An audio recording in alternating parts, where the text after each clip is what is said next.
So apparently I have white privilege for being able to be a citizen of an Indian tribe. So I got some more pushback from the Freedmen end of things.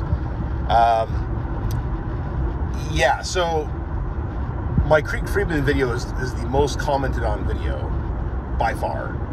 I don't get a lot of comments, but that one there's been a lot of discussion on that one.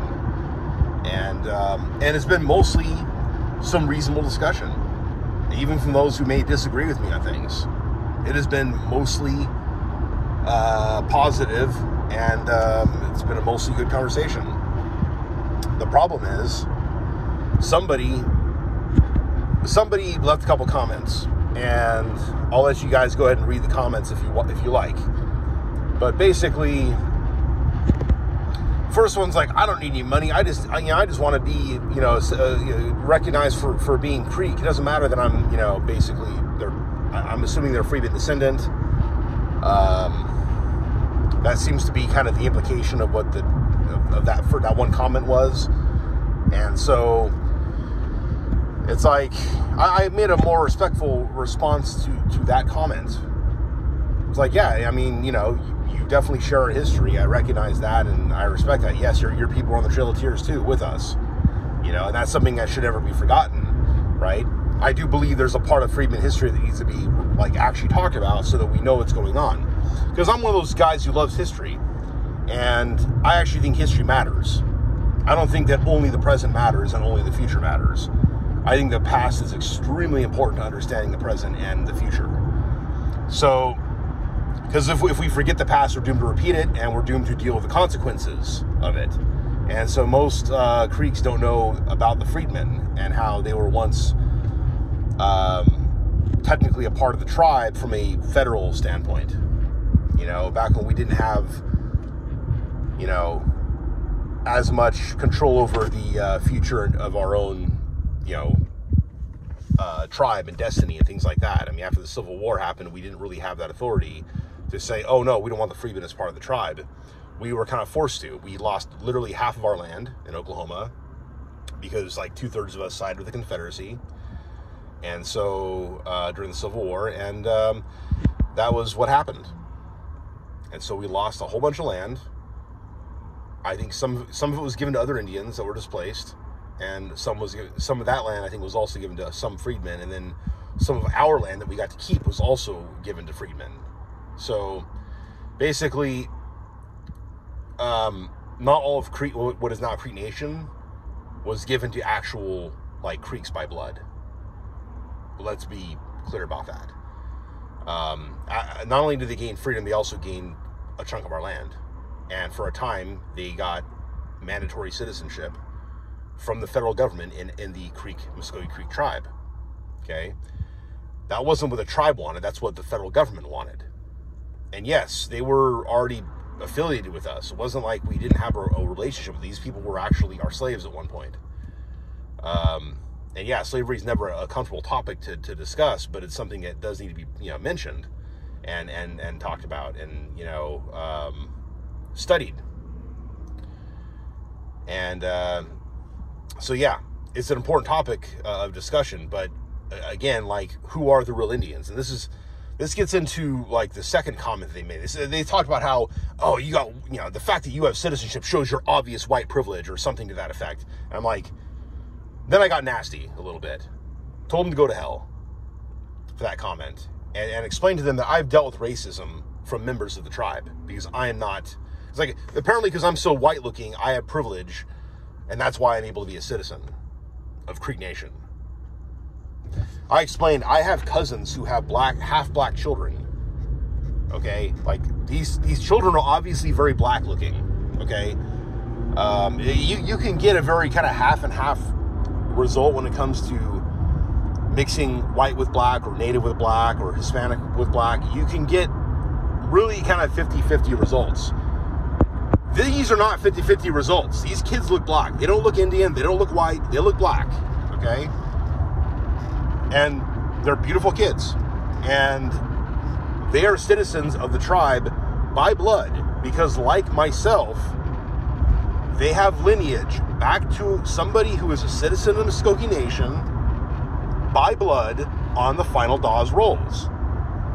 Their skin color has absolutely nothing to do with whether they get accepted or denied in the tribe. Nothing at all. Nothing. And anybody who thinks otherwise is an idiot. They're living in the past. Not even living in an accurate version of the past. They're just living in some delusional thinking, because we in the Muskogee Nation recognize our biological offspring. Yeah, granted, okay, there were some people in the final Dawes roll who were listed with a Creek father who was dead at the time, and their mother was freedmen, and they got listed as freedmen. I think that was a mistake, and that needs to be fixed. When those type of things actually happen, and you have someone on record as actually having Muskogee Indian blood, but because they weren't listed as being Indian on the final Dawes rules, but their dead dad was, it makes no sense to deny them citizenship. It's a really weird technicality when that happens, okay? But despite little blips like that, you have an overwhelming number of freedmen that probably have no Indian blood whatsoever, but who expect to be treated like Indians and have equal citizenship rights. I don't have the right to run for tribal office. I'm a citizen by blood, okay? And because I don't have a quarter or more, I cannot run for chief, okay? I cannot. It's like, where's my white privilege? Huh? Where's my white privilege? Why can't I be the chief of an Indian tribe with my white skin? Oh, that's right. I don't have white privilege. I have the privilege, I have the right, I should say, not the privilege, but the right by blood to be a citizen of my tribe. We have no blood quotient requirement. We never have. And hopefully, we never will. That would be stupid. All tribes that do that are stupid, because why would you kick your own children out of your family, basically? And one thing about the Muskogee Creek people is that we stick together. We've been known to be clannish compared to other tribes. Yeah, other tribes have clans and whatnot, but I mean, we've been more clannish than other tribes, okay? That's one of the things that I think made us strong for centuries, all right? And it's what kept us alive. No, it wasn't the fact that we had slaves that kept us alive 100%. Sure, that probably did help. You know, I'm not going to deny that as a factor in our survival. But, you know, they also had to survive with us during that time. So we were all in a screwed situation. We all were. And prior to the Civil War, blacks who were not affiliated with an Indian tribe were also not considered citizens of the federal government. So it seems like the freedmen had a pretty good deal once the Civil War ended. They got a bunch of land. They got citizenship in an Indian tribe forced upon the tribe by the federal government, by the way. Okay? So look, let me step back and I wanted to be merciful when I read the first person's comments. I want to do a video that really got into freedmen history and kind of validated it a little bit more. Then I saw the next comment and I'm like, what the, you know what I'm saying? It's like, white privilege? Where the hell is my white privilege? I can't be chief. I can't be second chief. I can't be, you know, I can't be any of the positions of the tribal government because I don't have a quarter or more Muskogee Indian blood. Okay? Now, I'm not complaining about that. I get that they want to have people that seem to have more Indian blood and seem to have more Indian culture as actually leading the tribe. I get that. I understand why that's in place, even though I don't think it's 100% legit. Okay? Like, it's not. Most of our historical chiefs that are famous were at least half white. At least half white, if not more than half white. Okay? I'm not going to even bother going down the list right now because the list is kind of extensive and it covers like at least half of the portraits of historical Creek chiefs and leaders. At least half of those portraits are mixed bloods. I don't care if they were Upper Creeks. I don't care if they were traditionalists. They were half white. Okay? So, yeah, I don't totally think that you need to be like more full blood to be a leader. Okay? But at the same time, those are the rules for now. I accept them. And I understand the reason. I understand the rationale behind that. But to tell me that I have white privilege for being able to be a citizen of the tribe, they weren't looking at my face when they were looking at my paperwork. They were looking at my lineage. They were looking at my Indian lineage. Every other line of my family could have been black with a white surname. And they wouldn't know that. They wouldn't know that, and it wouldn't matter because they're looking only at the Muskogee. I could have been like from 5 or 10 different other tribes in all my other lineage. None of that mattered. The only thing that mattered to them was my Muskogee Indian lineage by blood. That's all that mattered. That's all they're looking at on a black and white piece of paper that I sent in. They weren't looking at photographs. I still don't have my passport CDIB card, my tribal citizenship card, I should say. CDIB is actually technically a different card. Although people keep saying, oh, you're CDIB, but it's like, technically CDIB is actually different from your tribal citizenship card. You know, it is. Speaking of which, my son didn't get his black and white CDIB. He got his, I sent the passport photo. So he actually has a more updated citizenship card than I do. I do have a passport photo I can send in to update my stuff. I just, you know, I mean, things take time, and I'm kind of, you know, I don't know. We'll see. I might just go back there in person someday and do it. But technically, my tribal identification card is still considered valid, but I just have to provide like a birth certificate and a photo ID separate. Which they probably ask for anyway at the tribal hospitals, I'm guessing.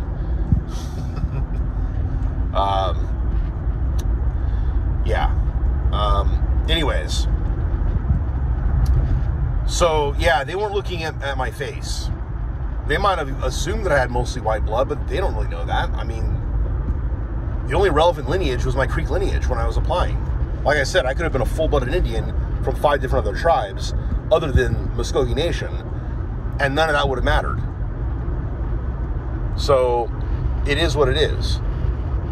Now, look, I know there's some of you out there who are Freedmen descendants who might not be looking so negatively upon me for the color of my skin. But for those of you that are, who are totally jumping on board with this, like, BLM attitude of, I've been robbed, I've been persecuted, and then they look at me and say, you look like you're white. Whitey. White privilege. Why could you be an Indian, but I can't? Well, I'm sorry to all of you out there who think that. I am an Indian. I am an Indian. I am a Muskogee Indian by blood. I belong to the Turtle Clan. Greenleaf is my ceremonials. I am a matrilineal descendant of the tribe. I'm a descendant of the tribe in a way that matters most. My dad could have been a full blood. My mom's dad could have been full blood, and my grandmother could have been white. Well, you know what? That would make me less Indian than I am now because my maternal grandmother was Indian. Okay, so and her mother and her mother and her mother. That's how I have my lineage. Okay, the problem with the Freedmen issue is that they don't recognize, in most cases, and I'm sorry, this is across the board. This isn't just this idiot who accused me of having white privilege.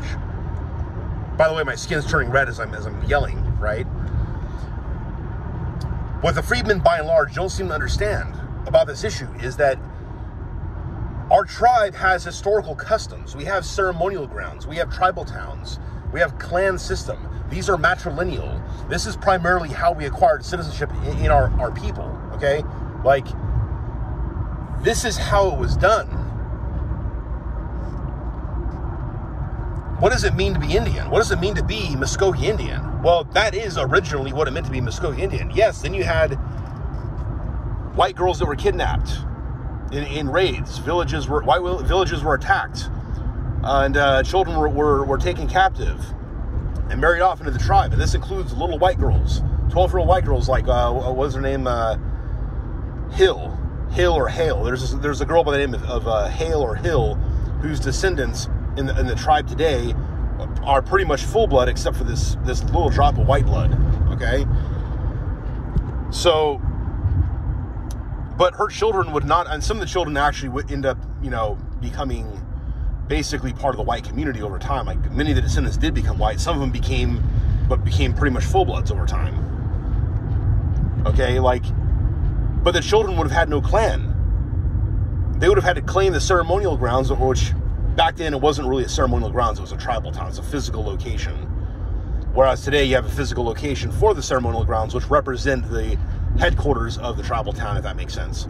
But then again, part of that authority also goes to the churches, in a sense. It's kind of a weird situation. I know that a lot of Freedmen understand that part, but it's like, at the same time, it's like, do you belong to a ceremonial grounds? Do you have a tribal town? I know there was a couple tribal towns that were considered colored towns at one point, because you had to put these people somewhere. I guess. You know what I mean? Like, they live in the nation. What do you do with them? And how are they going to interact with the rest of the nation, so to speak? So, but we're not a country in the same sense. Like, we're a nation of people by blood. And a nation has to do with race. We're Muskogee Indians by race, not by solely by political affiliation. I don't care what Eli Grayson says about this. I disagree with Eli on these things. That's why I unfriended him on Facebook. He accused me of being racist. Okay, I'm not a racist unless I'm a Muskogee Indian nationalist. In which case, guilty as charged. Sorry if I want Muskogee Nation to have independence and have authority over its own future by having a government run by actual blood descendants of our tribe. This is why I think it's stupid to bring the freedmen into the 5 civilized tribes and to put them in positions of government. It makes no sense. I'm sorry, you might as well take Russians or Ukrainians or Chinese or someone else who lives among us for a couple generations and just make them part of the tribe and say, okay, you can now have equal rights to our government and our resources and all that, and you can claim to be Indian even though you're not. It's a bunch of crap. I'm sorry, I get it. You were part of our people for a while, in a sense. You lived with us for generations. I get it. I respect that as a piece of history. But don't pretend for a second that you have equal rights to me as an Indian. You don't. Okay, you don't. And look, I'm not one of these guys that says full blood is more correct. I think that's a load of crap, like I said. And yeah, I've dealt with racism. I was told by one of the drivers of the CHR van, when they were taking me to get medical help, I was told that white blood is poison. I was told, he was on his rant, and he was like, oh, I mean, you say you're Indian. So yeah, white blood's poison. This guy is, his last name, I'm not going to say his last name. But it's a Scottish last name. He's definitely got some white blood himself. He's not a full blood. He looks like he's more or less full blood, but he's not. I guarantee he's not. His last name wouldn't be what it is.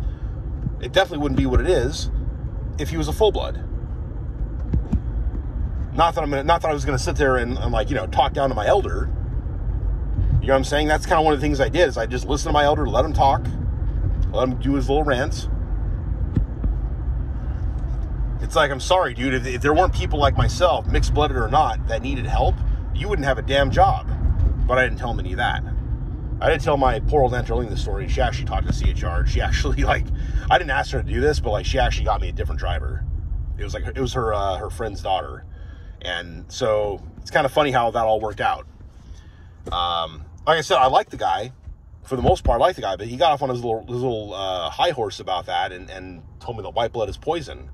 It's like, I guess he's got a bit of poison in his blood too, doesn't he? So yeah, I mean, there are full bloods out there that look down upon mixed bloods. This is no secret. Yes, there are racist Indians out there. And I've dealt with some of that racism, by the way. Like I said, for the most part, people were really nice. When I lived out there, when I went, through contract health, I'm going to say that Amber Fraser was absolutely amazing. And she was extremely helpful. She actually really cared. She did a really good job, always. So no, I'm grateful for the help I received. But I also did all the footwork that was necessary to make that help happen. Okay, I did everything I could. Every phone call, every appointment, everything had to be done. I did it. Okay, that's a whole different topic. That gets into the topic of other people complaining about not getting money and not being able to get the help they need from Creek Nation through medical, which they actually can if they just do the footwork. Anyways, almost at work here, but yeah, that's kind of my rant. I'm not happy about being accused of white privilege and all of that crap, because it's a load of crap.